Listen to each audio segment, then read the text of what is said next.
Assalamualaikum warahmatullahi wabarakatuh.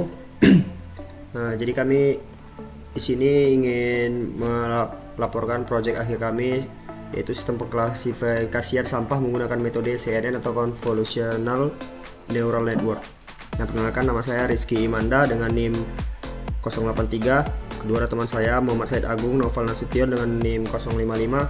Dan terakhir ada Bagus Bima Adinata dengan NIM 135.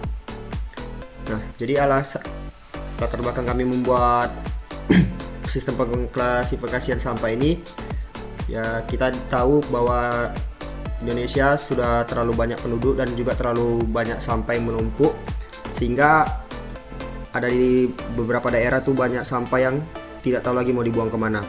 Nah, jadi kami melakukan pengklasifikasian sampah ini untuk bisa mengklasifikasi sampah yang mana yang dapat didaur ulang dan mana yang tidak.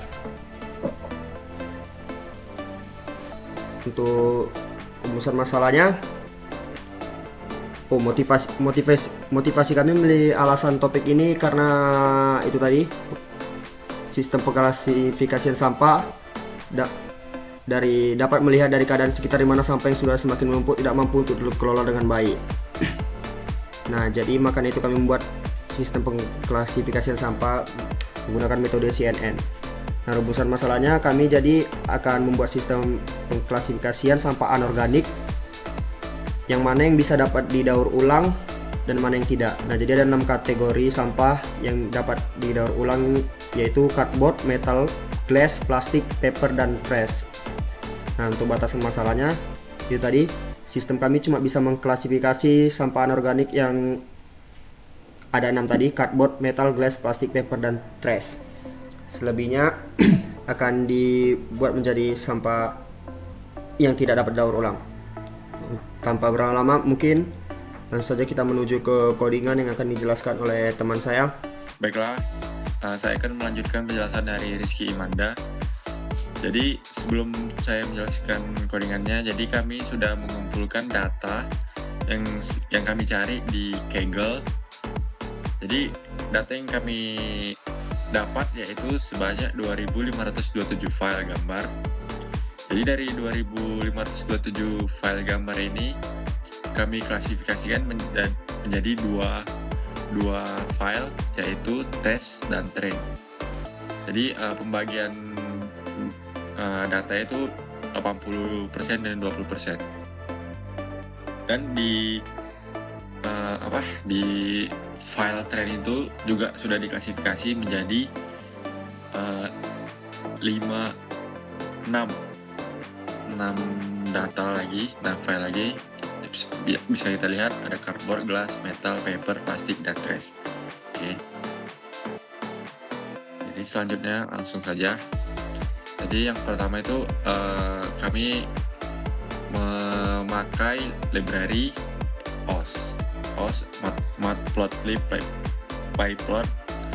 Jadi fungsi library ini itu ya nanti fungsinya itu menyediakan fungsi untuk berinteraksi dengan sistem operasi seperti mengelola dari directory kami, file kami, dan berkas. Lalu ada import matplotlib pyplot.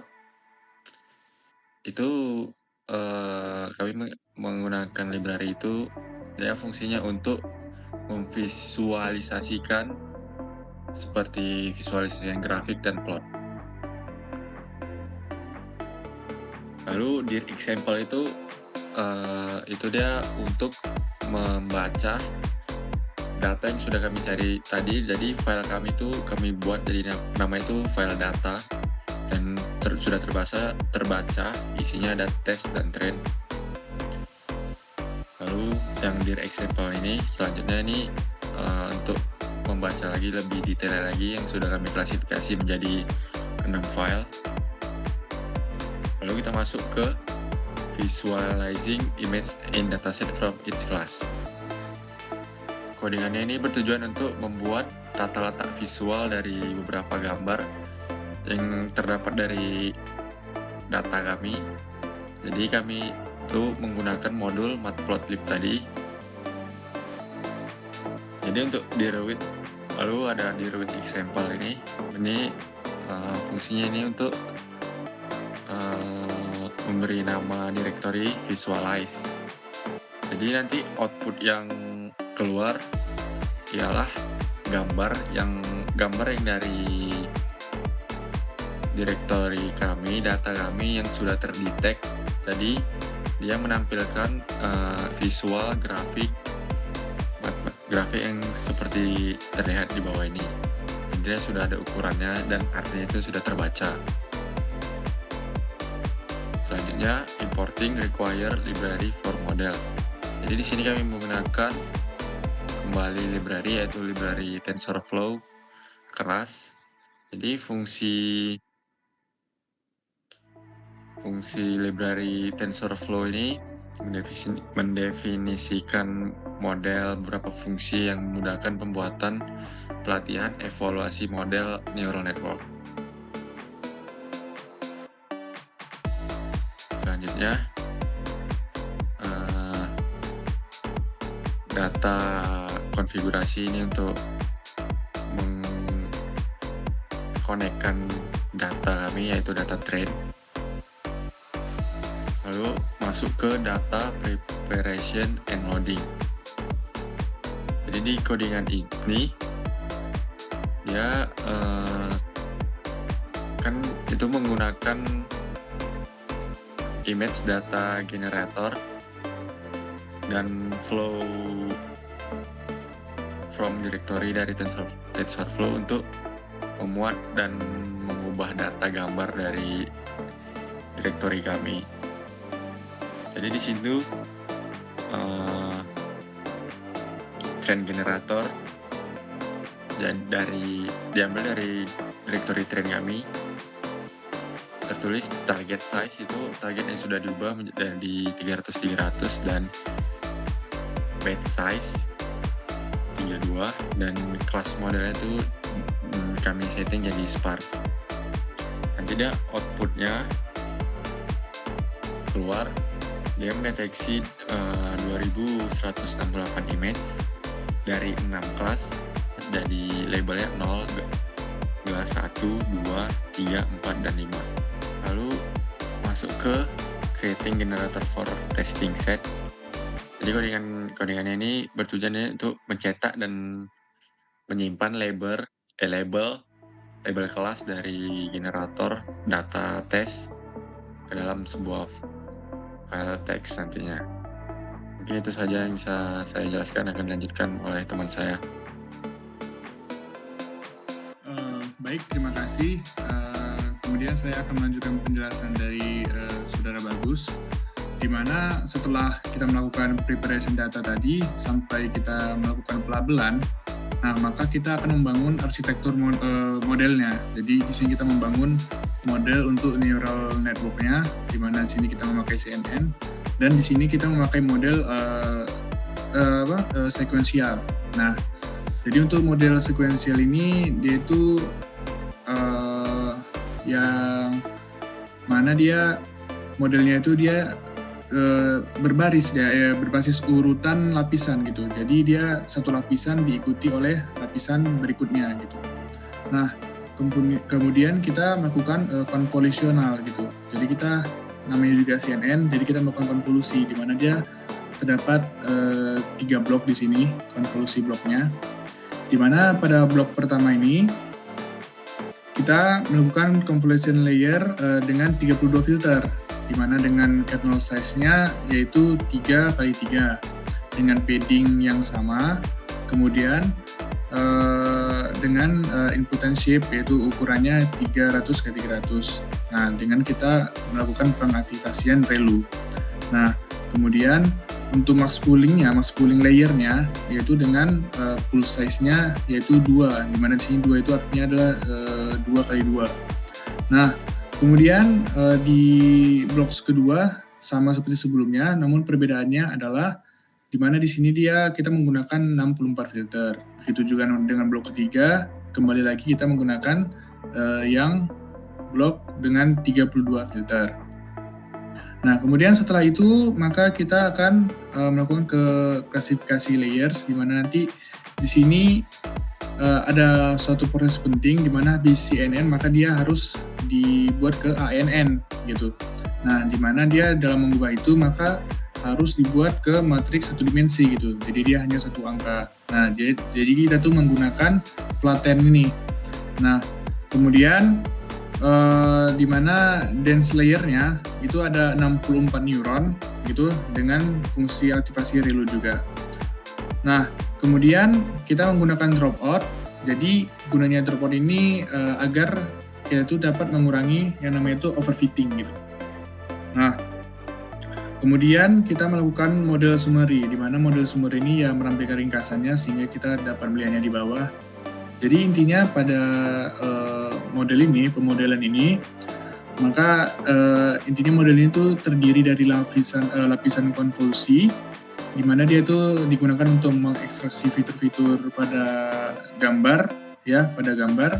Kemudian di mana dia di setiap lapisan itu dia diikuti oleh lapisan-lapisan tersembunyi, di mana itu ada namanya hidden layers gitu.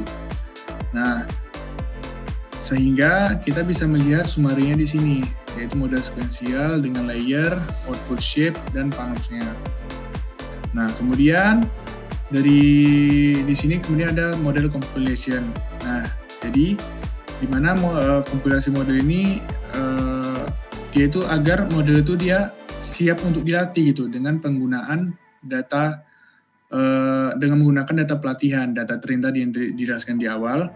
Jadi selama proses pelatihan itu kita tuh menggunakan optimizer sehingga dapat mencoba untuk mengoptimalkan parameter model sehingga dia meminimalisir fungsi kerugian atau loss function. Nah, kemudian meningkatkan kinerja model terhadap klasifikasi yang diinginkan gitu. Nah, kemudian kita menggunakan juga matriks akurasi ya, di mana di sini memantau lah atau bisa dibilang sih evaluasi gitu. Jadi sejauh mana model itu mampu untuk melakukan klasifikasi dengan benar. Nah, kemudian kita melakukan training the model, di mana di sini kita melatih modelnya dengan perulangan 20 kali agar hasilnya menjadi lebih maksimal dengan total batch yaitu 32. Di mana total data untuk train setelah dibagi 80-20 tadi, maka total data trainnya adalah 2184. Nah, di mana di sini hasil evaluasinya adalah bahwa dengan epoch 20 kali akurasinya adalah 0,9077, di mana artinya itu sudah 90%, di mana itu sudah akurasi yang tinggi dengan loss function-nya 0,2475. Nah, di sini kita melakukan testing, di mana testing ini kita ambil dari data tes, di mana data tes ini sudah kita pisahkan tadi, di mana menjadi data yang belum pernah dilihat oleh sistem sama sekali gitu. Nah, jadi kita melakukan rescale ya, penyesuaian size-nya, di mana ini 300x300. Kemudian di sini kita bisa lihat bahwa ini adalah bentuk gambar yang diambil, dan di sini sudah terlihat bahwa probability-nya adalah 0,99, di mana dia diklasifikasikan glass. Nah, mungkin ini kurang terbukti. Jadi di sini kita menambahkan classes dan probability-nya. Di mana di sini itu menampilkan dari setiap kelasnya, maka dia akan menunjukkan probability-nya atau kemungkinannya. Nah, dari 6 kelas, kemungkinan untuk dari gelas adalah sebesar 99,59%. Sehingga kita dapat melihat bahwa ini adalah gelas. Nah, kita ambil contoh kedua, di mana contoh kedua itu kita mengambil dari botol plastik ya, dengan tipe sampah plastik berarti. Nah, di sini dia juga menjawab dengan benar, di mana dia probability-nya adalah 99%, yaitu di mana dia diklasifikasikan sebagai plastik gitu. Nah, berikut adalah kelas dengan probability-nya, di mana dia plastik yang paling tinggi, sehingga dia mengambil bahwa gambar tersebut merupakan plastik gitu. Nah, kemudian setelah model tadi dilatih dan diuji, maka kita menyimpan modelnya ke dalam sini, sehingga dari situ bisa dapat diimplementasikan ke dalam sistem. Nah, kita langsung saja ke sistem, di mana sistem ini akan saya kembalikan kepada Saudara Rizky Manda. Terima kasih. Mungkin kita di sini akan melakukan demo web. Seperti kita lihat di sini kami membuat web sederhana. Mungkin langsung saja di klik here Nah, di sini kita bisa menginputkan gambar yang mau kita klasifikasikan dengan memijit pilih gambar, baru memilih data gambarnya, terserah mau yang mana. Di sini kita mengambil data paper di data tes yang memang belum pernah dicoba oleh sistemnya. Oke, langsung saja kita pijit prediksi. Nah, sini sudah tertulis tipe sampah adalah paper. Oke, mungkin bisa dicoba sekali lagi untuk tipe data yang lain. Kita ambil di data tesnya.